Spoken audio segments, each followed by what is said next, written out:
नमस्ते मित्रांनो, आपण ऐकत आहोत मराठी कथा माझं चुकलं भाग 16.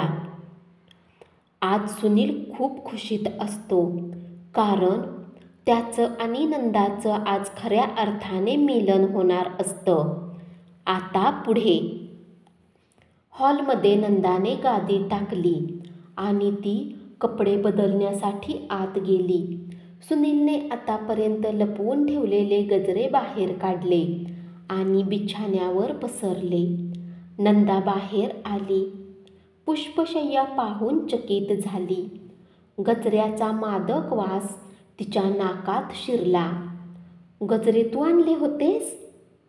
तरी म्हटलं, वास कुठून येतोय संध्याकाळपासून? असं म्हणत तिने खिडकी बंद केली. मधला दरवाजा बंद करून सुनीलने ट्यूबलाईट काढली आणि मंद निळा दिवा लावला. गजऱ्याचा उत्तेजक दरवळ, निळामंद प्रकाश दोघांच्याही मनांना आणि शरीराला लागलेली एकमेकांची ओढ यामुळे वातावरण निर्माण झालं होतं. दोघांनीही एकमेकाकडे पाहिलं. नकळत दोघंही जवळ आली. उभ्या उभ्याच त्यांनी एकमेकांना मिठीत घेतलं. काही क्षण त्याच अवस्थेत एकमेकांना तोलीत ती उभी राहिली. मिठी अवघडल्यावर विलग झाली. सुनीलने तिचं मुखकमळ आपल्या ओंजळीत धरलं आणि कमलपत्रावरचे दवबिंदू टिपून घ्यावेत इतक्या हळूवारपणे तिने गाल, ओठ, नाक, कपाळ चुंबू लागला.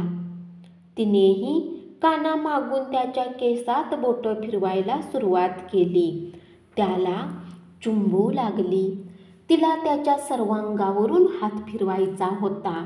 त्याचे कपडे ती उतरवू लागली.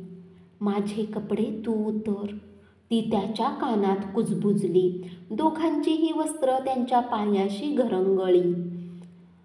एकमेकांचे नग्न देह पाहताच त्यांची शृंगार शक्ती वाढली.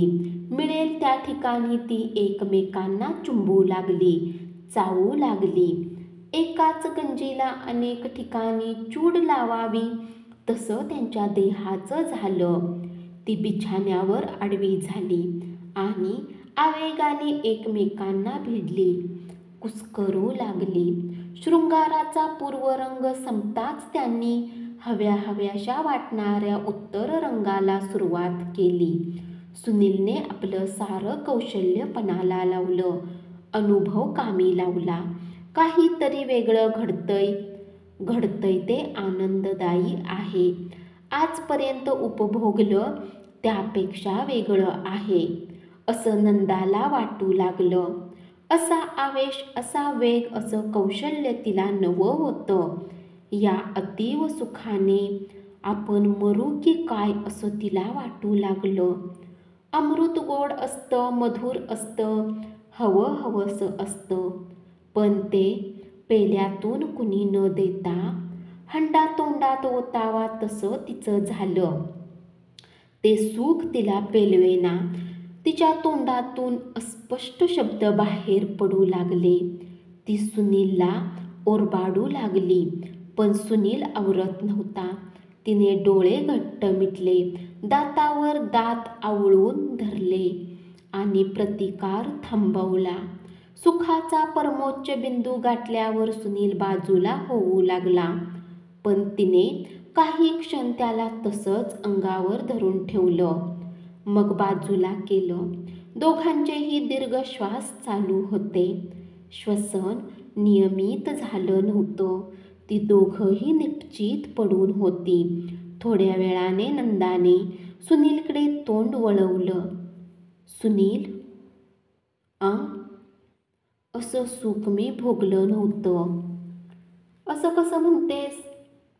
खरंच तुझ्याकडे काहीतरी जादू आहे. काय बडबडतेस? खरंच किशोरकडून मला इतकं सुख कधीच मिळालं नाही. मी काही वेगळा नाही, सगळ्या पुरुषांसारखाच मीही आहे. तरीही माझं इतकं समाधान कधीच झालं नव्हतं. सुनीता, प्रिया खरंच भाग्यवान. धाडस केलं नसतं तर मीही या सुखाला मुकणार होते. ती त्याच्या छातीवर आली. त्याच्या गालावरून हात फिरवत तिने विचारलं, सुनील, असंच सुख मला देत राहशील ना? शंका येते. नाही. मग असं का विचारलंस? तुझं समाधान झालं? हो. खरं सांगायचं? खरंच. मघाशी मला सहन होईना तेव्हा मी तुला दूर लोटण्याचा प्रयत्न केला. त्याने तू नाराज नाही ना झालास? हां. उलट त्यामुळे मला जास्तच चेव आला. प्रिया इतकं समाधान मिळालं तुला माझ्यापासून? त्यापेक्षा जास्त मजा आली. कशी? तिच्याबरोबरचा संभोग कुठल्या तरी हॉटेलात घाईघाईने उरकावा लागायचा. इथल्यासारखं शृंगाराला अनुकूल वातावरण आणि वेळही नसायचा. शिवाय काय? शिवाय तिला पिल्स घ्यायची आठवण करून द्यावी लागायची. यातून काही भलतंसलतं प्रकरण तर गळ्याशी यायचं नाही ना, याची धाकधूक मनात असायची आणि मनावर दडपण असायचं. तसं दडपण माझ्या बाबतीत येणार नाही. तुला खूप खूप सुख मनसोक्त लुटता येईल. सुनीलने तिला बाजूला झोपवलं आणि तिची स्तनाग्र कुस्करू लागला. पण तिला गुदगुल्या होऊ लागल्या.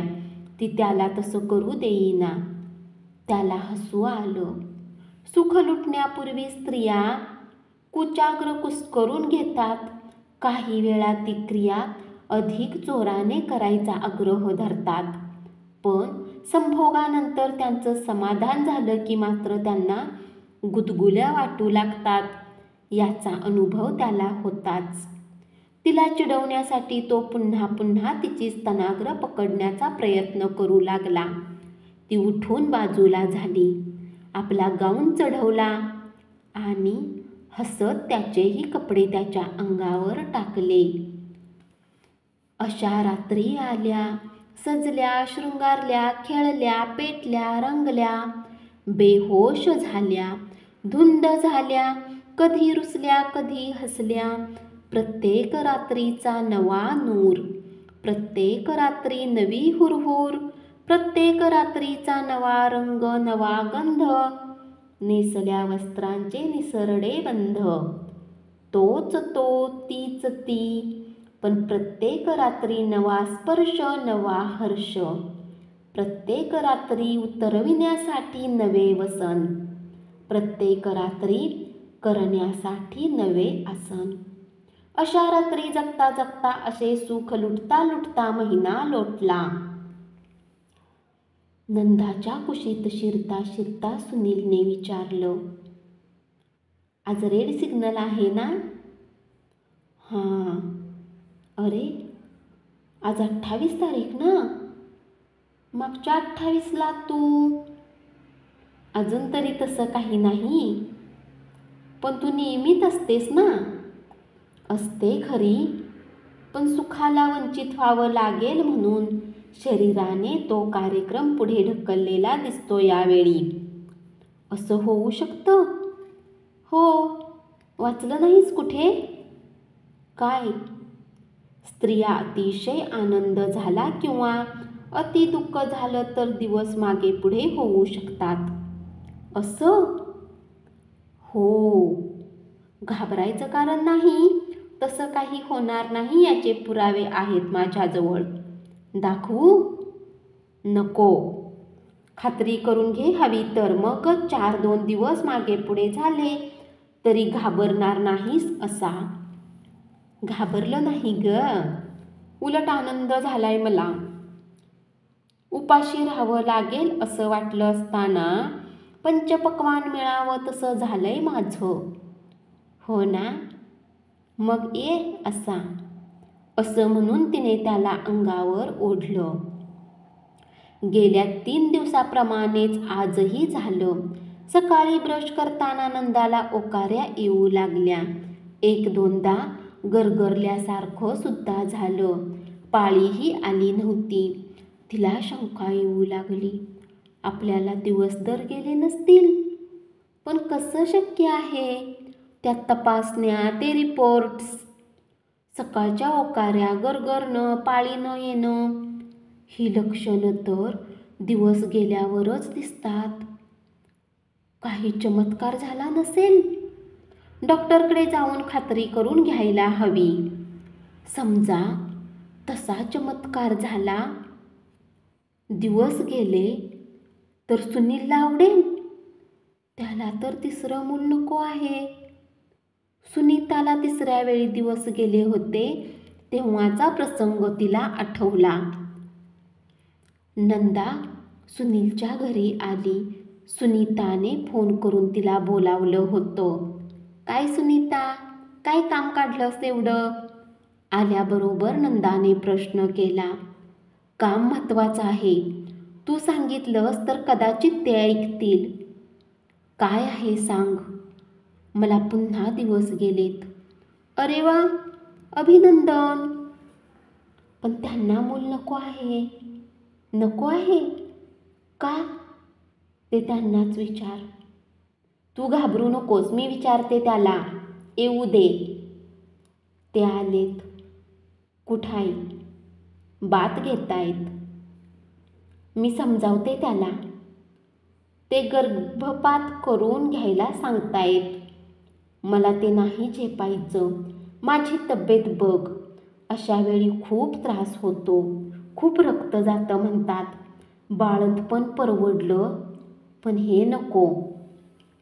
मी सांगते त्याला, तो ऐकेल माझं. बस हां, मी चहा घेऊन येते. नंदा चहा पीत असतानाच सदरा लेंगा परिधान करून सुनील हॉलमध्ये आला.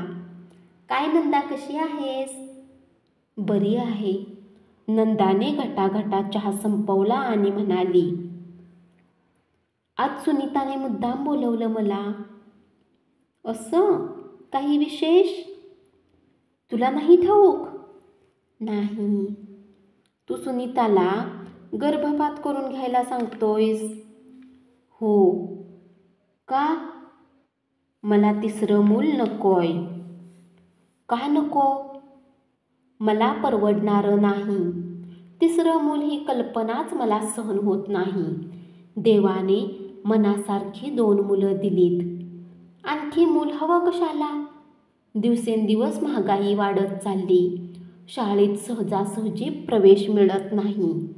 शिक्षणाचा खर्च भरमसाठ वाढतोय. घरांची टंचाई आहे. जागेच्या किमती दिवसागणिक वाढतात.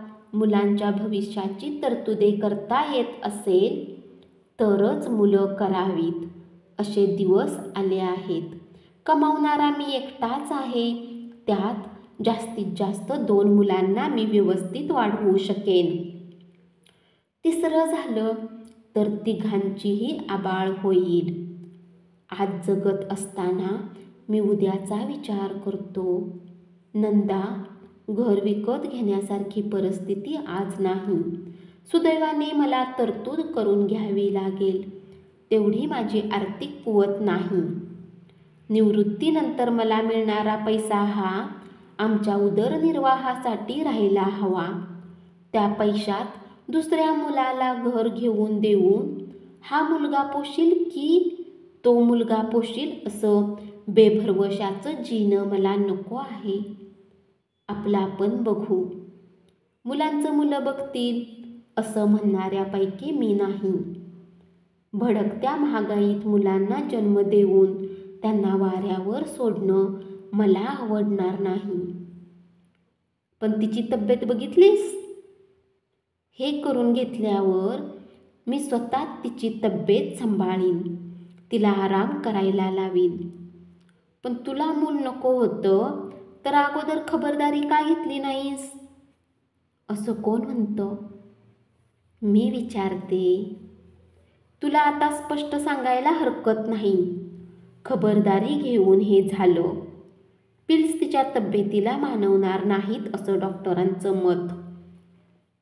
लूप बसवलं तेव्हा तिची कंबर दुखू लागली म्हणून ती काढून टाकली.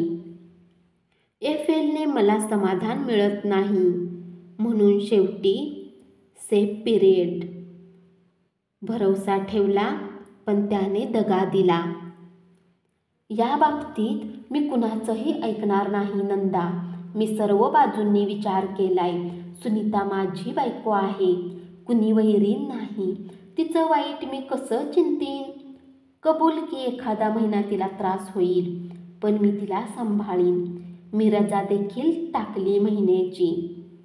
तिने अजिबात त्रास करून घ्यायचा नाही. फक्त आराम करायचा, मी घर सांभाळीन. शेवटी सुनीताला सुनीलचंच ऐकावं लागलं. पण मला दिवस गेले असतील तर? पण उगाच कशाला अगोदरच विचार? डॉक्टरकडे जायला हवं.